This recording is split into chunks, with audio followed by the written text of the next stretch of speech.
Hey guys, at Snapshot last night we talked about how God can redeem pain and turn it into hope.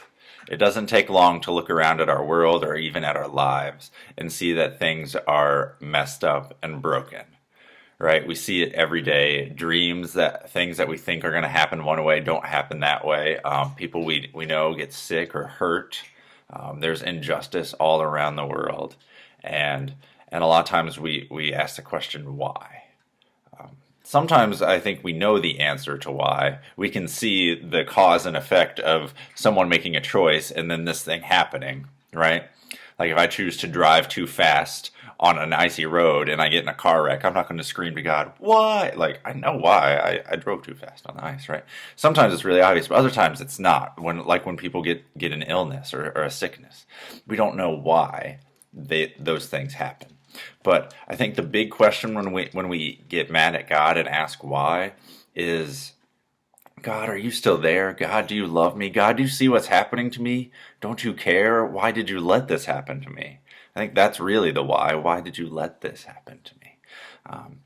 And God's big enough to take that. It's not that it's a question we shouldn't ask, but I think we should understand what we're asking when we ask the question, God, why? Why is this painful situation? Why is this suffering going on? A lot of times it's through choices we've made or choices other people have made that end up affecting us. But sometimes it's not any of that. We live in a broken world where sin has wreaked havoc on everything, on decisions, on the environment, on the things we eat, right? Like that can make us sick. Like these things have happened. And it's not part of God's plan. He didn't do this to test you, these things, right? You can grow from them, but he did not send them to you to test you to see if you're good enough to be part of his family. That's not how it works, right? Good parents don't wish ill things upon their children, just to hope that they can learn something from it, right? But they can help their children go through those rough things and hopefully learn and come out better on the other side, if possible. I believe that's the way God works with us. So we read a couple Bible verses. Matthew chapter 4, verse 24. It says this: the report of Jesus' miracles spread far beyond the borders of Galilee, where he started his ministry, so that sick folk were soon coming to be healed from as far away as Syria. People were taking trips, long trips, to come and find Jesus because they wanted to get healed. They heard these amazing stories and they wanted to be healed, right? And it's not like Jesus set up a shop and had a neon sign that says, Jesus healing people here. All right, it wasn't like that. He didn't have a tour page where you could go online and see where he was going to be at, and then the theater would say, "Jesus miracle healings today only." It wasn't like that. People really left their homes and just went searching for this guy that they heard so much about. All right, it says, and whatever their illness and pain, if they were possessed by demons or were insane or were paralyzed, he healed them all. Right, Jesus was the hope of the world come crashing down to us, right, from heaven.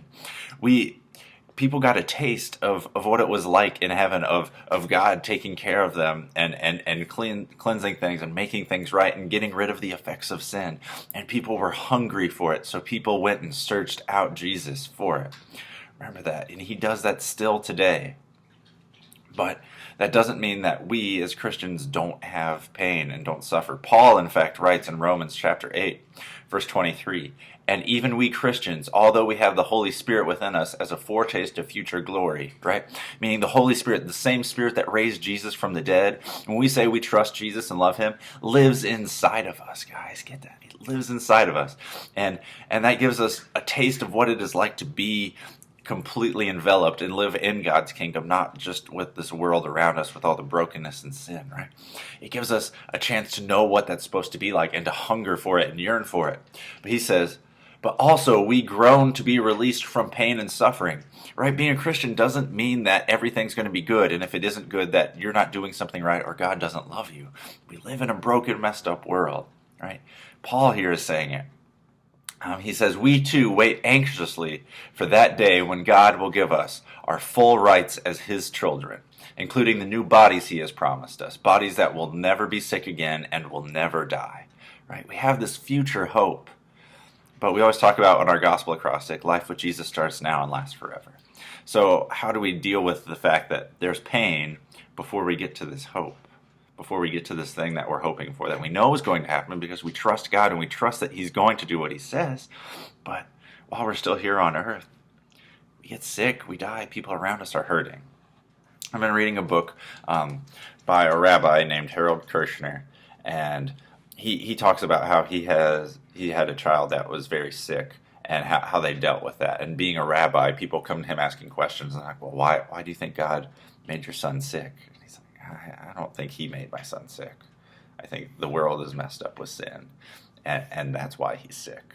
And this is a take he has on how we deal with this question of suffering through religion. He says, the task of religion is not to teach us to bow our heads and accept God's inscrutable will, meaning God's perfect, like God has some perfect better plan or will for us. He says, it is to help us find the resources to live meaningfully and go on believing, even in a world where people often don't get what they deserve. Right? This week was really hard. There's not a lot of answers to these questions, except for the world is full of sin and brokenness. But we have a hope in God. And we can even hope that God can do amazing things right now. We've talked about it in talking about miracles. God can do amazing things. He can change circumstances, but He doesn't always, and I don't know why. I'd be lying if I said I did. But that doesn't mean He doesn't love us.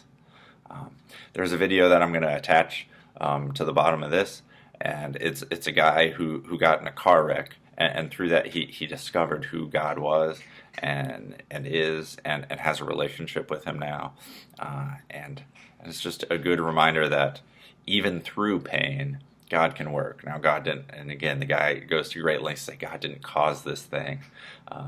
He doesn't wake up every day happy because he's paralyzed, but at the same time, he's searching for God in a way that he wouldn't have otherwise.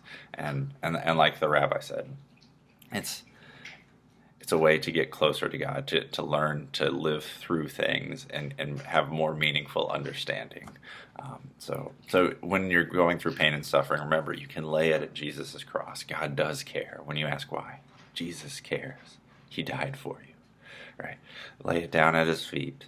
And ask Him for help and shouldering it. And remember, you have Christian brothers and sisters that want to be there alongside you. So don't suffer and go it alone.